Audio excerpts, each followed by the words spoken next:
President Donald ট্রাম্পের ঘোষিত সময় অনুযায়ী ইরানের সব বন্দরে অবরোধ শুরু করেছে আমেরিকা।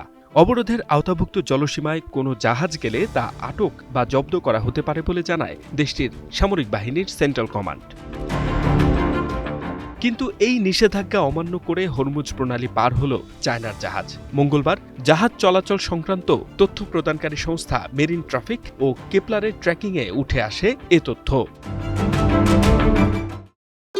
ভবিষ্যৎ হোক নিরাপদ, বিনিয়োগ হোক বিশ্বস্ত, আর আমার পছন্দ সল্ট বে। ওয়েলকাম টু সল্ট বে। অবরোধ ভেঙে বেরিয়ে আসা জাহাজটির নাম রিচ স্টারি।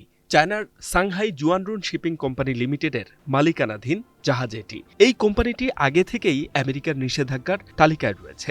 আমেরিকার নৌবাহিনীর যুদ্ধ জাহাজগুলোর কড়া পাহারার মধ্যেও এই ট্যাঙ্কারটি কিভাবে বা কার সহায়তায় প্রণালীটি পার হলো তা নিয়ে ব্যাপক গুঞ্জন শুরু হয়েছে বিভিন্ন মহলে।